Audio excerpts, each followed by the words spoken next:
Created with free version for non-commercial use. د مارونو په عبادت الله خوشحالیږي. عبادت وکړئ، د ژبې وکړئ، د سترګو وکړئ، د غوږ وکړئ، د لاس وکړئ، د خپو وکړئ، د مال وکړئ، د پیسې وکړئ، خو عبادت وکړئ، الله راضي کړئ. او که داسې دی ونه کړل او کله قبر ته لاړئ بیا به څه کوئ؟ رب العالمین به بیا تپوس کوي که نه؟ خدای ومیلېږه دنیا ته، ما مال نو در کړی؟ الله را کړی. څه دې وکړل؟ او ډېر زیات کړی مې دی. تا چې څونه را کړی رب العالمین هغې نه مې مال زیات کړی دی. او چې زه راتلم خیرات ته نو ډېر زیات مې پرېښی دی. ما پرېږده چې لاړ شم ټول دله راوړم. کدو ټول دله راوړم. هغې سر خوړلی دی، نه دی هغه ځمکه شته او نه دی هغه کور شته او نه دی کارخانه شته، نه دی هغه غر شته او نه دی هغه چمن شته، هېڅ دې نشته، ته نه خبر. الله به وایي اریني ما قدمته، وښایه څه دې مخکې رالیږلي دي. اریني ما قدمته، څه دې مخکې لیږلي دي، راوړم دا شاته، دا راوړم شاته پرېږده چې ما ډېر کړی دی.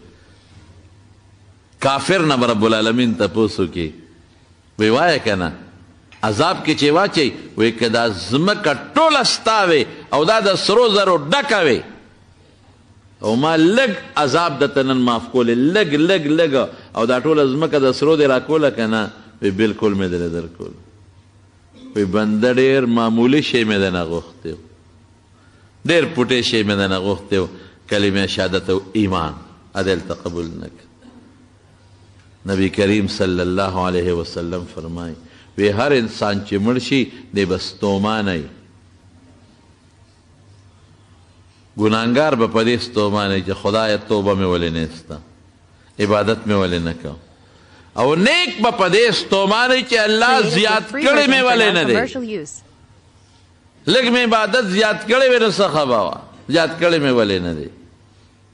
دا شوق غواړي چې دا د ملا په تقریر نه کېږي، زړه مو ستړی شو، دا شوق غواړي، دا مینه غواړي. پیسو سره مینه ده که نه؟ نو سړی څه وخت پاسي؟ وختي پیشبني پاسي. پیشبني نه مخکې دا پلینکو چې رواني زمونږ خو د سړک په غاړه کور دی که نه، غرار خیجې رواني، او 12 بجې 1 بجه دا ګاډي رواني واپس ځي. ولې؟ هلته دوکان سره مینه ده، شی خرابېږي که پوخ نه ده. او چې کله دی وبخوري د شپې په 2 بجې خوب درځي، او بخور دی که نه څوک بیا خوب نه درځي، یا سره مینه ده، محبت دی، شوق دی. بلډینګ او بنګلې سره مینه ده، هر څه والا کې خورا پیدا کې والا خدای دې دغسې مینه زموږ د عبادت سره پیدا کړي. او دا په دې نه ده چې ګنې دا غریب دی دی به کوي او مالدار مال سره کېږي رورې. خواجه بختیار کاکی رحمت الله علیه، قطب الدین بختیار کاکی، دا قطب مینار چې دی که نه، قطب مینار دا د ده په نوم باندې جوړ شوی دی، قطب مینار. دی چې کله وفات شو د دنیا خلق راغی، دنیا خلق جنازې له دومره دنیا راله چې لوی بزرګو، لوی د خدای ولی الله او د دنیا خلق راله، د نیکانو خلقو جنازو له بیا خلق اسم ډېر راځي، دنیا راله. جنازه څنګه کېښوده، اوس جنازې به کوي به څوک؟ خلیفګان هم ډېر دي، شاګردان هم ډېر دي، څوک به کوي؟ خلک په انتظار دی کې یو سړی راپاڅېده، وي خدای مو بخښه یو اعلان واورئ. خواجه صاحب یو وصیت کړی دی، هغه درته واورئ. ټول خلک په سوچ کې شو چې دا څه وصیت دی جنازې والا. وی خواجه صاحب وی چې زما جنازه به هغه سړی پړاوی، امامتي به هغه سړی کوي چې 4 صفتونه یې پکې.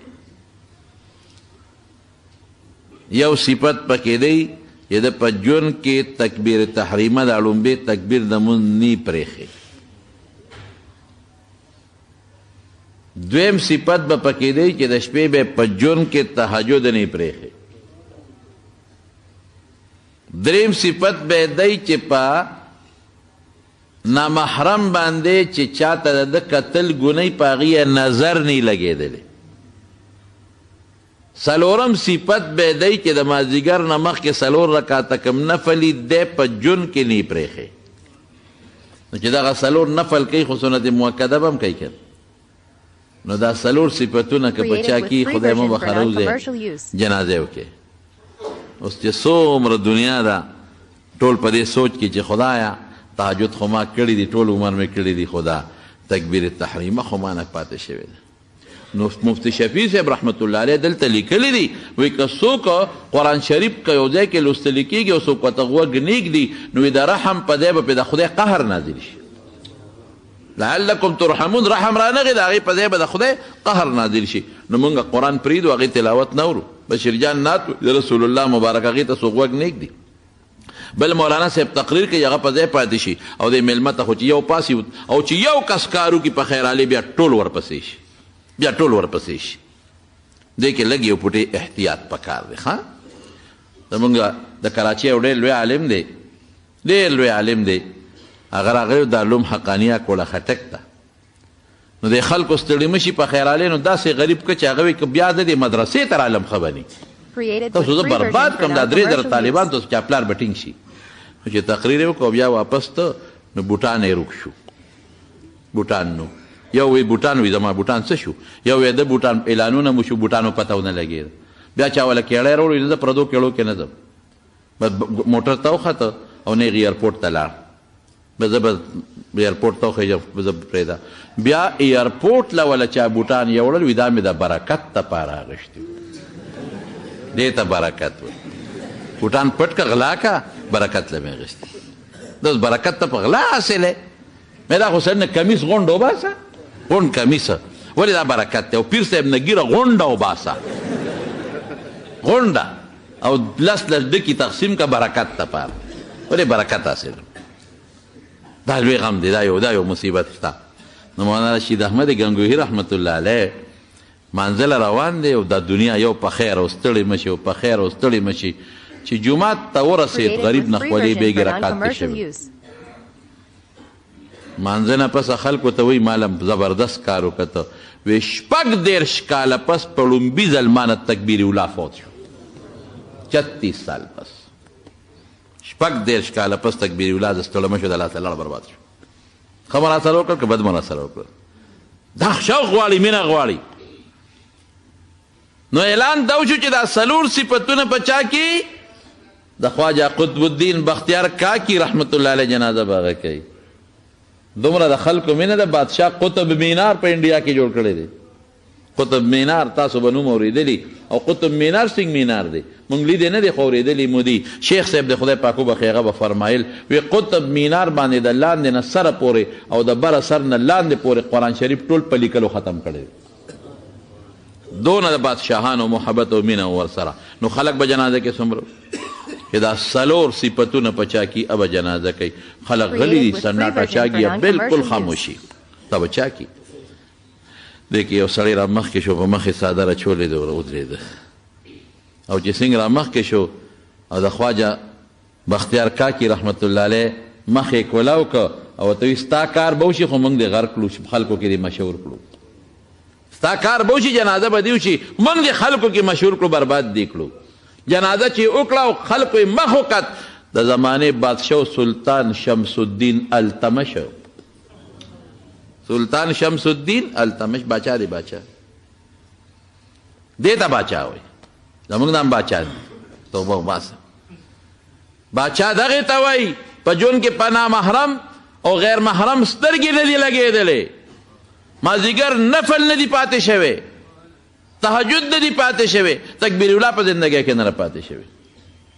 ضربه وایي هله جي څوک نو کاروبار دی نو څوک کاروبار دی پشرق دی دا کاروبار ولګي حرامو کاروبار چې کوم کاروبار تا نه خدای پاتې کوي تندر په دا کاروبار ولګاوه کم دکان چې تا نه خدای پاتې کوي منظر نه پاتې کوي عبادت پاتې کوي پشرق ولګا دا دکان دا یې نه پکاري کم بچی چې تا نه خدای یری خدای پشرق تندر یې بچی خو اسې موږ نه غرق شو دا دې پکارېږي دا بچی خدای قسم دې کدې پکار شي قسم به راته وخوړ کدې پکار شي خدای به دې پکارېږي دا خو تله جمدې ګټې وله نو بچی راته باباجي وایي دا خو تمه ده درته چې جایداد ورپسې دی تمه ده ورپسې کور ورپسې دی، تمه ده چې غم خادي راله کوي، تمه ده چې ماله غواله ګیا راوړي، بابا راته کوي. خو که پته ورته ولګېده چې بابا بس اوس پرېوته، بیا به ملا له راځي یي بابا ته دوا وکړه، ها خدای دې جوړ کړي. نه جوړ نه، چې خدای په خپل فضل وکړي.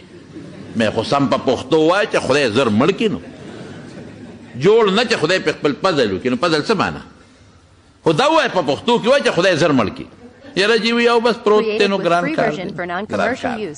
صحابه شوقو رسول الله صلی الله علیه وسلم یو جهاد کې پلاره ته یو ځای کې دمه وکړه، وی څوک یو 2 کسان دی مخامخ غر باندې دره کې به څوک څوکۍ وکړي. 2 صحابه پاسېدل، الله رسوله موږ به څوکۍ وکړو. دواړه لاړل، د شپې په دره کې ودرېدل او صحابه بېغمه وده دي، رسول الله مبارک بېغمه وده شو. ولې څوکۍ کېږي؟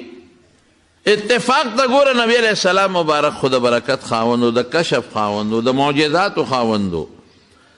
دا یو دی بل ملګري ته ویې لکه داسې به وکړو چې دواړه به څه ویښ یو، زه نیمه شپه به زه څوکۍ وکړم ته څملا، نیمه شپه پس به تا را پاسوم ته به څوکۍ کې زه به څملم. ډېره ښه ده. دا یو ملګری څملاسته او دا بل دی درې ته مخامخ ودرېده او وی څه باسې ویښې ما راشه مونځ باندې ولې نه ودرېږي؟ په مانځه ودرېده. ملګري وده دی او دی په مانځه ودرېد. الله اکبر. چې په مانځه ودرېد، دشمن یقینا که دا نوی دشمن را روانو، صحابه به ملاستو، دشمن به پرېغ راغلی و. دشمن چې هغه ځای نه وکتل، په شک کې دی چې دا سړی دی که څه ونه مونه ده، څه شی دی؟ ورېږه ګورو، غش یې راوویستو چې شړق شو، په دا خېټه ولګېد. دی په مانځه ولاړ دی، په دا خېټه ولګېد. چې په مانځه سنګ ولاړ دی، په دا خېټه ولګېده، زر یې لاس باندې غش یې په کلس وویسته، خو یې غورځو، نیت تړلی دی. هغه دوباره هغه وی ګنې ونه لګېد، شپه ده چې شلق شو، په بل غش یې وویسته، دی بیا ولګېده. چې بیا ولګېد، کچ یې ورکه، چک یې ورکه، غش یې خو غورځو، بیا نیت وتړه. نیت خو تړلی دی، لاس یې بیا برابر که. هغه سړي سوچ وکړه چې سړی جوړو نه لګېد، بل غشې پې رسا که چې شړق شو، بیا ولګېده. غشي د پاسه غشې، غشي د پاسه غشې، او دی په لاس چک ورکوي، غورځوي او خپل منځ جاري ساتي. او چې کله تی وینه د دنیا لاړه وبېده، نو پوه شو، نو یو صورت یې شروع کړی، صورت کهف، هغه خلاص که، زر یې مونځ وکړه، ملګری راویښ که. ته وګوره لکه څوک دي او په مونږ ګزارونه کوي. هلکه دا ولې یہ دا خدای بنده وقتی دی ولی نه پاسولم، وی سورہ کهف میں شروع کړو. دا الله دا قرآن صورت خوند یې نه راکو چې په نیمه کې پرېږدم او مونځ زر خلاص کم او تا را پاسو، خوند یې نه راکو. ملګری پاسېدو، په هغه دشمن یې د غش یو څو غزارونه وکړل. دشمن پوه شو چې څوکۍ مضبوطه ده، کسان ولاړ دي، دشمن وتمبېد، لاړ. دې ته عبادت وایي، دې ته شوق وایي، دې ته د الله مینه وایي، دې ته د الله محبت وایي. هلکه وایي مونږ که دا عبادت کوو، دا ډوډۍ سره به څه کوو، دا کاروبار سره به څه کوو، دې دکان سره به څه کوو، دې پټي سره به څه کوو. قسم په خدای دا ټول د صحابه وو، دغه هم سنبالول، عبادت هم کوو، پټي هم سنبالول، عبادت هم کوو، رزق هم ګټه، عبادت هم کوو، دکاندار هم کول، تجارتونه هم کول، عبادت هم کوو. ستا به څه تجارتي؟ حرام به 100 روپۍ وګټې، تجارت کومول خېټه ده. ستا څه تجارت دی؟ تجارت حضرت امام ابو حنیفه کوو رحمت الله علیه، دا تجارت دی. او عبادت یې څنګه عبادت کوو؟ رمضان کې صرف د شپې به یو شپېته ختمونه کول، یو ختم به په تراوو کې کوو، په 10 یا په یو کم 10 کې. او چې تراوو نه به اوزګار شو، له 2 رکعاتو نفلو نیت به وتړه، په 2 رکعاتو کې به 2 ځله قرآن شریف ختمو. دې ته عبادت وایي. دروازې درسونه دي لګیا دي، طالبان ورسره ناست دي، درسونه دي، 50 او 40 کسان علما ناست دي. د دې ټولو روټۍ، د دې ټولو د کور خرچه، د بچو خرچه، د دې جامې، دا به ټول امام ابو حنیفه رحمت الله علیه پوره کول. تجارت هم کوي، لګیا دی. زبردست تجارت کوي، شاګردانو باندې مروټی خوري، تجارت هم کوي، عبادت هم کوي، درس هم خوري، او په خپل وخت کې د قرآن شریف نه 12.5 لکه مسلې راستی دي. او دا زما به څه پیسې او ستا به څه پیسې چې کله وفات شو په خزانه کې 56 کروڑ ډالر پراته وو، 56 کروڑه ډالر پاتې شو، درهم. هغه زمانه کې درهم وی تقریبا د ډالر برابر خو بنی دی زمانه کې کم به خو 55 کروڑه درهم پراته دي. نو هغه ولې رزق نه ګټي څه، خزانه نشته څه، مال نشته، دولت نشته، خر نشته، آس نشته، اوښ نشته څه، لیکن خدای نه پرېږدي. رجال لا تلهیهم تجارت عن ذکر الله بیع ولا تجارت عن ذکر الله. تجارت او بیع او غشتل او خرصول د خدای نه نه دي منې کړی. موږ بس یو زموږ رزق بس رونو الله راضي کې پته د ژوند نه لګي کله مرو.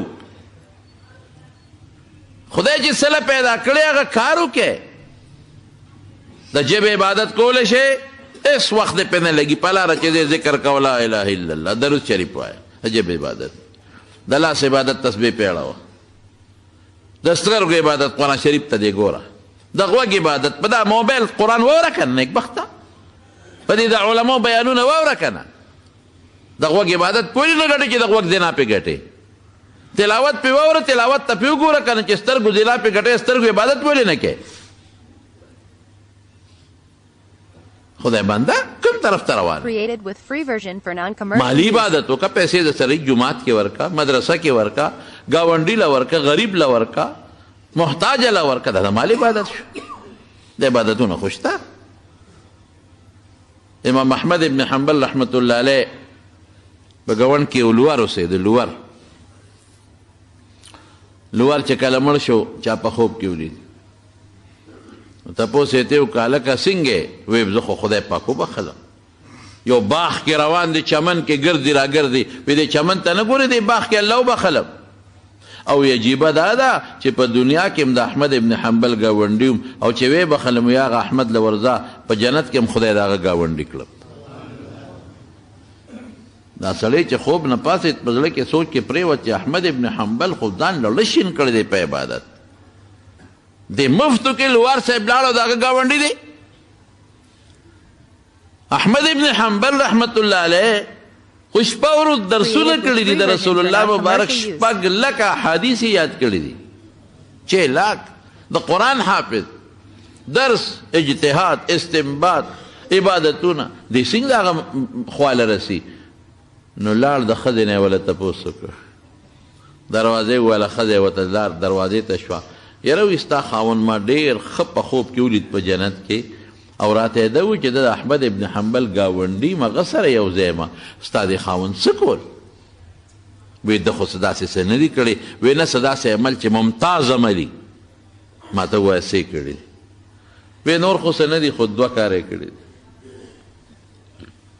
یو یې دا کړي دي چې سټک به ورسره لاس کې و، سندان باندې به یې اوسپنه واله، خو چې بانګ به وویل شو الله اکبر، سټک به یې پرېښود، وایي ما ته د الله د طرف نه آواز وشو جومات ته به نغله، حتی چې سټک به اوچت کړی و او را براو به او بانګ به وویل شو، نو سټک به بیا اوس پهله نه براو، دقسې به سټک اخوا کېښود، نه به یې را براو، حالانکې برولو کې څه راځي اخوا به یې کو. وایي نه بس دغه زما وخت اوس د خدای وخت شروع شو، ما ته د الله د طرف نه آواز کوونکي آواز وکړه حی علی الصلاة، منزل راشه، حی علی الفلاح، اله راشه چې کامیابي حاصله کړي، راشه شابه. ما ته آواز وشو الله اکبر، دی الله ډېر لوی ذات دی، دې ذات له ورتلل پکار دی. نو یو به دقه چل کو چې ځان به منزل رساو، بانګ سره به جومات ته ته تکبیر اولا یې نه دی پرېښی، هغې له به یې خامخا ځان رساو، یو یې دا چل کړی. دویم د شپې به مونږ کله په اوړي کې په کوټه ملستو، احمد ابن حنبل به هم کله راوخت خپل عبادت به یې کو، نو چې دی به په ډډه واوړېد راویښ به شو، نو احمد ابن حنبل خو زمونږ ګاونډي په منځه به ولاړ و، نو زما دې خاوند به وي یا الله ډېر ښوونه کوي که نه، د شپې دا مونځ ډېر خوند کوي. خدایا بچي دې را په غاړه کړي دي، ښځه مې په غاړه ده. پروردګاره ملا مې ډېره درنه ده، نو څوک شته نه ده ګټې. الله څوک نشته چې ماله وګټي. که دا ملا مې لږه سپکه وه نو ما به اوس د شپې دقسې تا ته عبادت کړو لکه زما دا ګاونډي د احمد ابن حنبل مولوي صاحب چې څنګه ما به م الله داسې کړي. څوک یم الله ټوله ورځ څټک وم، لاس مې ستړي، خپې مې ستړي، نشم پاسېدی. لږه ملا سپکه وه نو ما به الله دغسې تر ادا کړې وې، دغسې عبادت به مې کړې وې لکه څنګه چې زما دا ګاونډي احمد ابن حنبل کوي. د هغه د عبادت ارمان یې کړی دی، عبادت یې نه دی کړی، د عبادت ارمان یې کړی. خدای پاک کم دی ته ورسو لوور دی رب العالمین دا جنت کې د احمد ابن حنبل ګاونډ ته رسوي. Created with free version for non-commercial use.